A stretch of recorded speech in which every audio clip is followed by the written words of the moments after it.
a feminist, she's undercover at the New York Playboy Club. At the audition, Steinem is nervous. She's 28, older than the age specified in the ad. At any moment, she could be asked to provide ID that says she's Marie. ID that doesn't exist. The interviewer is indeed surprised. She says Steinem doesn't look 24 at all. She actually looks much younger. To my amazement, I passed right through and ended up in this costume that was so tight that a man would have a cleavage. Steinem is assigned a bunny mother, given the bunny Bible, and taught the famous bunny dip. When you notice that she is doing what we call a bunny dip, there you notice that she is bending at the waist, rather than keeping her hips tucked under. Okay, once again, let's see the bunny dip done just so. She spends 2 weeks in bunny school, working the floor, serving drinks, taking coats, and handling customers. Gloria's piece is published as a 2-part tell-all. Its title, A Bunny's Tale. Her reporting describes a very different experience of the Playboy world than the one we've heard about so far. An experience that challenges the image Hugh Hefner was trying so hard to project. What lengths will Hefner go to defend his vision of sex and luxury? And how will he hold on to the power that selling that fantasy has given him? I'm Amy Rose Spiegel, and this is Power, Hugh Hefner, The Rise and Fall of Playboy.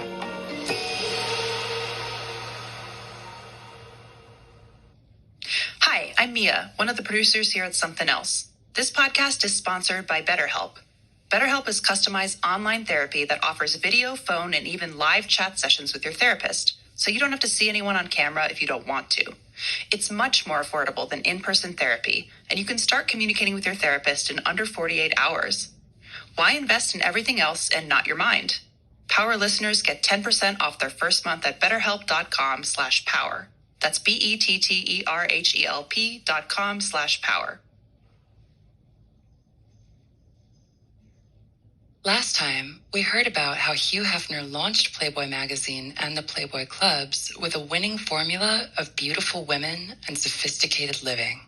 He connected with a huge audience who wanted to buy into his version of the good life. Both the clubs and the magazine were a gigantic hit.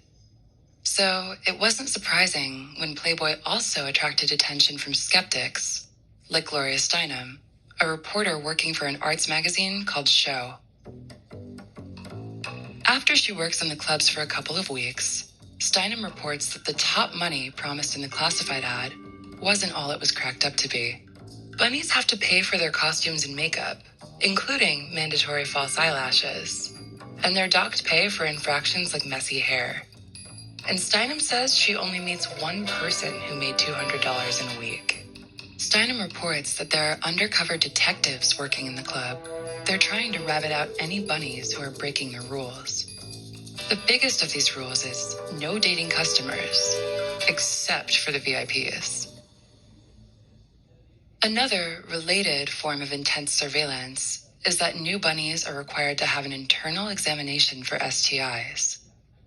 We're used to getting these kinds of tests off of company time now, but imagine instead that your boss is making you do it in order to wait tables. Steinem later said that Hefner wasn't upset about her piece. In fact, he ditched the mandatory STI tests because of it.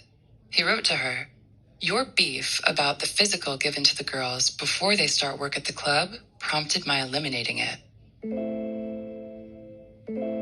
Despite the disconcerting aspects of Steinem's reporting, many of the bunnies I've talked to are dismissive of her account. She worked in a very different world than what we saw. She had an agenda. She was looking for whatever she was looking for. We were there at the same time. We experienced the same things at the same time. I can only tell you that we viewed it very differently. No matter how you look at it, in the 60s, workplace harassment was widespread and very open. But Catherine Lee Scott says that, unlike other industries, the Playboy clubs actually had rules in place to safeguard women. working as a Playboy bunny, I was working in a safer, more protected environment than any of my friends who were working in these other jobs. A young woman working as a temp secretary does not get to say, "Please, sir, don't touch the typist."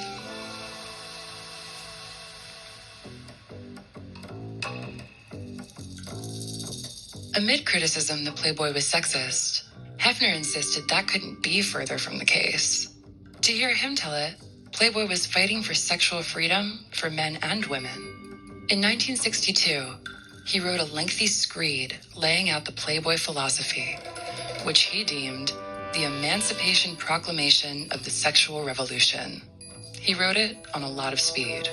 He directed a lot of Playboy at that time, while taking uppers all night and philosophizing.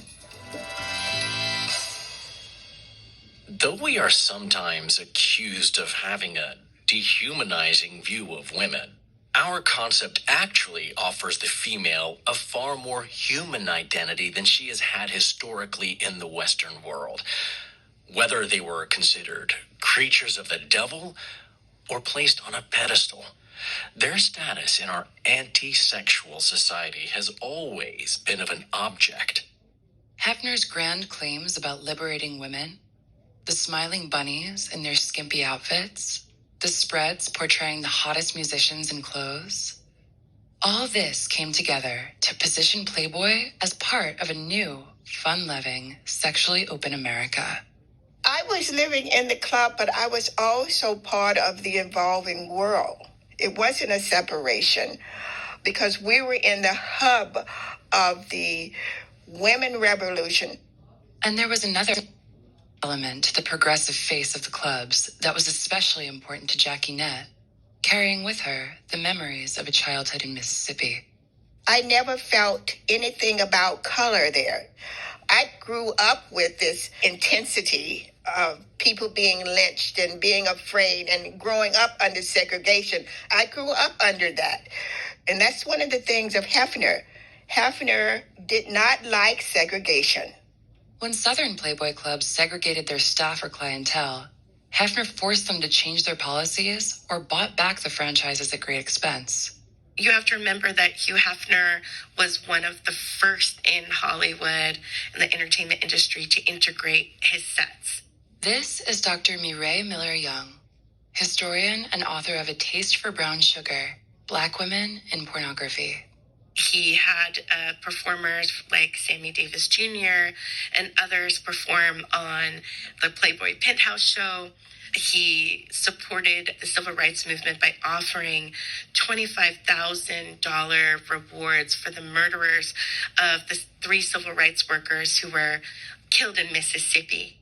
In 1962, Playboy's first published interview was Alex Haley speaking with Miles Davis about Davis's personal encounters with racism. Haley's Playboy interviews, including a groundbreaking conversation with Dr. Martin Luther King Jr., became iconic in their own right. And so I think there was a bit of support in the Black community for Playboy magazine and Hugh Hefner. They were watching as he integrated Playboy clubs. Don't forget, the majority of Black people who lived in the South at the time were completely living under a terrorist state. Little girls were being bombed in churches. Black people were still being lynched and kept from voting. And here you had someone like Hugh Hefner, a real icon of Chicago, bringing not only that city together, but a kind of presentation of an integrated, more racial, harmonious future that I think Black men felt somewhat included in. But where were Black women in this picture, even literally? In 1969, Jeannie Bell became one of the first Black women featured in the magazine. I had a great looking body. Why not? Why not do it? And he was paying me for it. Hey, I was happy. 4 decades on, and Jeannie is still achieving firsts. So now I am the Guinness World Record holder 3 times for the oldest competitive rope skipper. I mean, somebody's got to do it. Why not me? Way before she was a competitive jump roper, she was a young person with a keen interest in making money. I remember getting my first job at 13 years old, I discovered you can work, you can get money for it. I got addicted. A few years later, she finds out about an unusual sort of opportunity, one that seems particularly promising. And I was looking at in this paper and I was reading and it says, who would be Miss America? And I said to myself, I would be Miss America. The first step toward becoming Miss America was to become Miss Houston. So Jeannie mails in an application. And then I got a letter back and said that I was accepted to be in the pageant. And when I went to the meeting, I didn't think about black or white. I just went, I just did what they told me to do. So I went to the meeting, and then I realized that I was the first person to ever enter that contest before. Jeannie is surprised. She figures out that she's the first Black woman to enter Miss Houston. I had so much fun. Everyone was nice to me. It was just really great. Jeannie wins first runner-up in Miss Houston. She loves the experience and goes through to Miss America. And it's at that pageant that a photographer approaches her. He walked up to me and asked me if I wanted to model. And he would pay me $50 an hour. I said, $50 an hour? Oh, yeah. Why not? $50 an hour is almost $400 today. And then he told me it would be nude shooting, right? He said, this would be for the Playboy magazine. I said, okay, well, Playboy's never had a Black woman in there, and they're not going to pick me.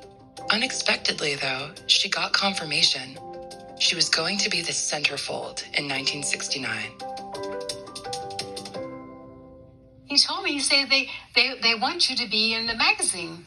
I said, oh, cool. I didn't believe him. I said, I'll believe it when I see it. I'm the kind of person, you got to show me first, Was that something that you knew other people doing? Did you know other women who posed nude? No, or was that... no. I'm in Texas, you don't see things like that. You don't see people posing nude. I was telling everybody and all my friends in Texas, I'm going to be in the Playboy magazine, But no one would believe me because they never had a Black woman in the magazine. Could you imagine that? No one would believe me. While Jeannie loved the pay that came with modeling, she liked her alone time, and she didn't get too involved in the Playboy culture. I was kind of like afraid because coming from Texas, where everyone would go to bed early at night, California, you stay up all night long. You wonder where everybody's going, And in 69, this when the women were wearing topless things. They weren't wearing a bra and stuff, And the guys were having the long beard. It kind of scared me. I kind of stayed home a lot. But she did sometimes visit the Playboy mansion to attend movie nights. One time, Hefner gives her a special tour. Well, I remember him in a robe. And then I questioned myself, geez, why is he in a robe, It's kind of weird. Jeannie is slightly freaked out, but decides to let it pass. She introduces herself. Hi, Mr. Hefner. How are you? And he laughed at me. He said, wow, you are from the South, I said, yes, sir, I'm from the South. So Jeannie sits down on the sofa, and then Hefner has something else he wants to show her. And then he took me to show me his bedroom. And I says, oh, that's interesting. So he showed me, he's got this round mattress in his bedroom, and he would push buttons on the bed, on the headboard, and the bed would go around, rotate around. It's the most Hefner thing I can imagine. A spinning round bed. And sometimes it would vibrate, I said, wow, I never seen a bed like this before. And he says, yeah, this is one of a kind. I said, oh, really? And then I kind of started walking out of the room a little bit. I didn't feel that much comfortable to be in there. After he showed you the bed you were trying to make an exit? Yeah, get out. Yeah. Time to get out. Yeah, because I didn't know what to do after that. So I got out. Do you think he was feeling you out to see if you were interested to stay? I don't know, because, like a naive person, maybe and maybe not. Maybe just showing it to me. I don't know. I have no idea. I didn't want to wait and see. But he was very nice. I loved him. He was a great guy. I had so many moments like these in my conversations with people who knew Hefner. People would back Hefner up right after telling me about him doing something intimidating, off-putting, or sometimes straight up indefensible. It speaks to Hefner's deft handling of his own reputation that people are still careful to protect his character. A lot of that feels linked to how associating with Hefner could massively change people's lives. A few months after Jeannie Bell's centerfold, she became the first Black person on the cover of Playboy and went on to have a high-flying career as an actress and model. And, of course, jump rope champion. While Hugh Hefner began featuring Black women in the pages of Playboy during the 1960s and taking steps to desegregate the clubs, there weren't any Black people in positions of power at the magazine. And it takes a long time for this to change. After the break.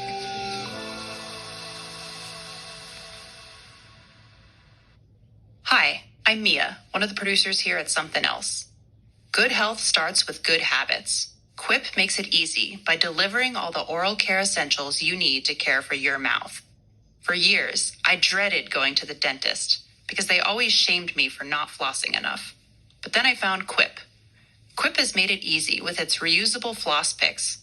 Each refill replaces over 180 disposable picks, so you're doing your part for the environment too.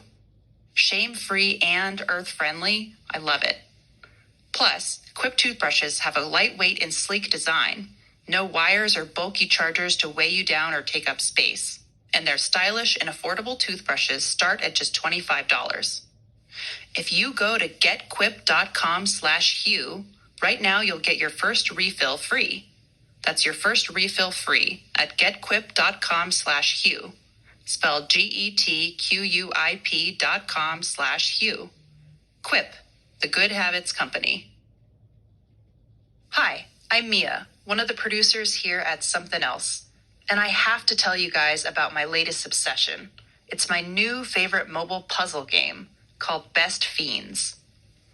I wouldn't call myself anything close to a gamer, but Best Fiends is one of those games that I haven't been able to put down. Best Fiends is the mobile puzzle game that helps me wake up my mind. It's a fun and brain-boosting adventure. And one of my favorite things is seeing the fiends transform into new versions of themselves as you level up in the game. Best Fiends never gets boring.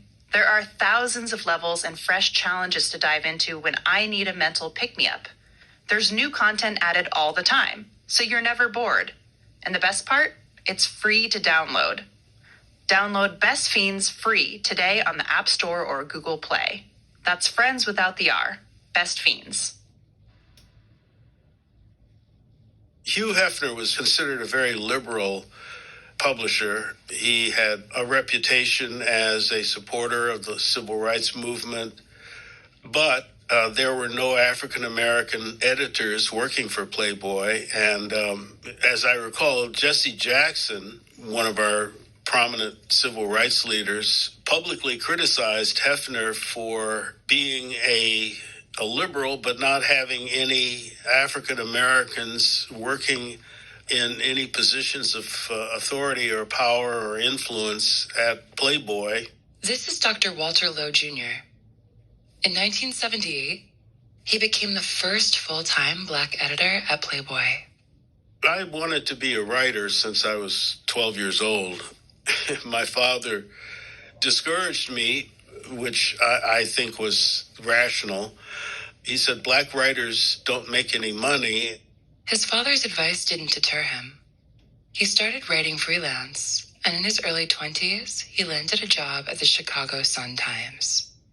Despite the challenges of being one of the first Black people in almost every job he took, it was like being a single chocolate chip in a box of vanilla wafers. His star began to rise. So when Hefner is looking for a new editor, Walter is on his list. Someone called me at home and said, would you be interested in interviewing for a position of editor at Playboy? And I was flabbergasted. I didn't know how they had decided to put me on their list of possible candidates, but of course I agreed. Walter had read Playboy and had a good idea of the magazine's approach to journalism. There was an old joke about that people would say to, a man who would read Playboy would always say, I read it for the articles. And people would always laugh and say, sure you did. But I had read Playboy mainly for specific articles by specific writers. The editorial standards were very high. And the money was good, too. The magazine was able to pay 3 times as much in salary as you could make as a full-time newspaper reporter at a top newspaper. I knew right away that I was going, as we say, to get paid. But Walter discovered there were many, many hoops to jump through in order to secure his place at Playboy. And then had to go through the vetting process, which took several weeks, several interviews, which I later found out none of the white editors had gone through. When I finally got there and made friends with some of the editors there and told them about this process, they said, Jesus Christ, we didn't go through any of that. Eventually, they called me and said, you've got the job. And that was the beginning of my career at Playboy. He had achieved what, to his father, had seemed impossible. His comment after I started working at Playboy was basically, things have changed. Walter began as an assistant editor and soon moved up the ladder, becoming associate editor and then senior staff writer.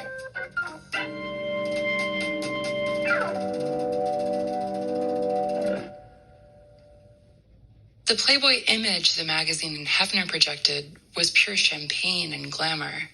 But to Walter, it was about the stories.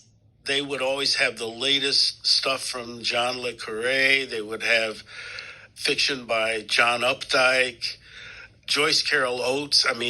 Just the best fiction writers in the United States. Everything was first class.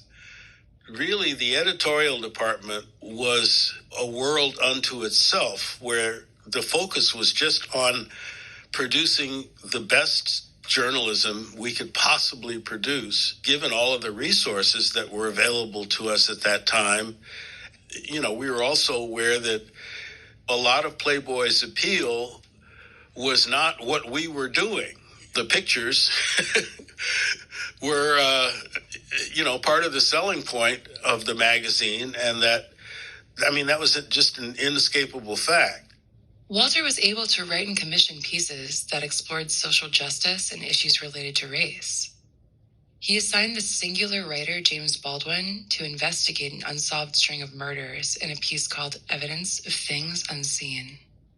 Having an article in Playboy about Black children being murdered in Atlanta, Georgia, was not the type of fare that your average Playboy reader would automatically gravitate toward. But I convinced the editor that we ought to do something about it. Getting an article like that into Playboy, I consider one of my finest accomplishments. Hefner himself wasn't intimately involved with most of the editorial aspects of Walter's work. He lived in his own world. He did not mingle with his editorial staff very much. He very rarely stopped into the editorial office. But once in a while, Walter had no choice but to visit Hefner's world. Like the time he was told he had to fly to the mansion and write a piece on one of the Playmates. No matter how high and mighty you were, you still had to, at least once or twice a year, do what we considered sort of the grunt work. This grunt work, as Walter put it, often required some face time at headquarters with Hefner and his coterie. I was wearing a suit and tie and tried to look professional, and the Playmate I was supposed to be interviewing was out there in the pool, and he said, just go out and introduce yourself. there were 3 or 4 playmates and they were all nude. And I'm standing there, dressed like I'm going to Sunday school with my cassette, and there are these naked women swimming around and laughing and throwing a beach ball, and I just was like, what the hell am I doing? How the hell did I get in this situation?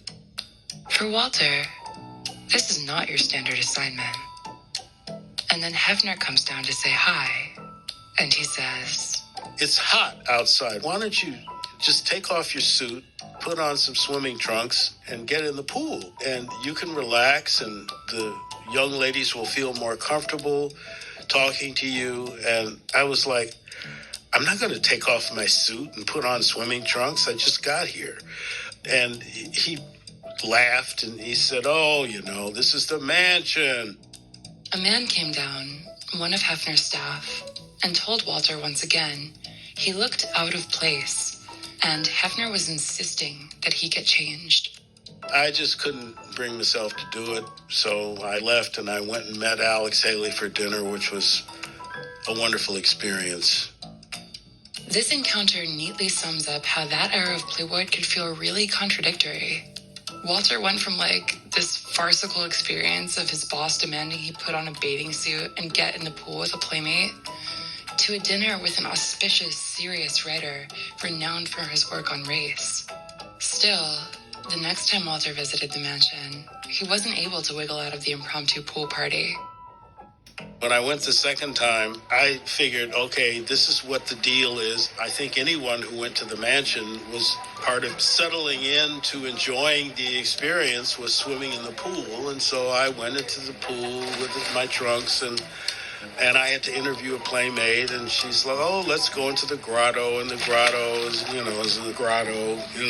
it's dark and red lights and stuff. I don't know. I didn't stay in there very long. This is part of what you got to deal with. You're getting paid. You're given an opportunity to work with some, really fabulous writers, authors, musicians, actors, playwrights, and you got to come and sort of pay homage to the Playboy lifestyle for 90 minutes or 2 hours or whatever. And, when you drove through those gates that led up to the Playboy mansion, you were in a different world. You were in Hugh Hefner's world on his turf. So, what was Walter's take on the man behind that world? I think he was a sincere liberal. He considered himself somewhat of a philosopher. So I think he saw himself as, if not radical, certainly somewhat of a provocateur. And that fit very well with his support of the civil rights movement, of particularly African-American entertainers, writers, musicians. I don't think that was artifice. In another area of social progress, Hefner was more clearly behind the times. Hefner was never comfortable with feminism because if the voices of feminism prevailed, he was going out of business. When Playboy first emerged in the late 1950s, America was a much more conservative, even prudish culture in regard to sex. A lot of the Playboy philosophy was, sex is fine. When the feminist movement emerged, was, in direct conflict with the portrayal of women in Playboy. It was also, in a sense, in direct conflict with Hef's personal lifestyle. I guess you could say that in that sense, Hef became a reactionary. I think in terms of race, his interests and support of the civil rights movement was sincere, but I think in terms of just really from a self-protective, self-defensive stance. In the face of feminism, he became reactionary. Hefner began his career as an advocate for social change, but that change kept happening. In a pattern we see repeated throughout history, the radical became the reactionary. Despite calling himself pro-woman and even making big donations to support causes like abortion access, Hefner declares war on feminism. That's coming up.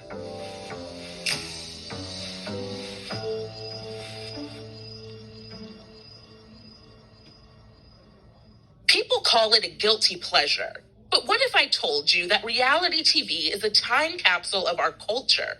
Queer Eye's Bobby Burke, The Circle's Chris Sapphire, and 90 Day Bay's Nicole Byer help me dissect our sometimes problematic faves. Shows like The Bachelor, The Real World, and Survivor. From Neon Hum Media, spectacle and unscripted history of reality TV. Hosted by me, Mariah Smith. Subscribe now. In the 90s, ads for phone sex lines could be seen everywhere, flickering on late-night cable channels and printed on the back of magazines.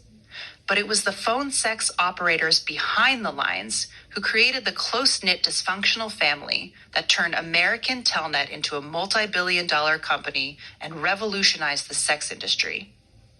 Follow Wondery and Topic Studios' new podcast, Operator, on Apple Podcasts or Amazon Music. Or you can listen early and ad-free by subscribing to Wondery Plus in Apple Podcasts or the Wondery app. For years, Hefner has become increasingly worried about the feminist movement. In 1970, some 7 years after Steinem's expose, Playboy was getting ready to publish its first ever article by a woman. When a draft of that article comes in, a memo is leaked from Hefner. He's very upset that the story, by Susan Browdy, neutrally reports on the facts of the feminist movement. In the note, Hefner demands that Playboy aggressively tear down feminists, whom he saw as a major threat to his philosophy, lifestyle,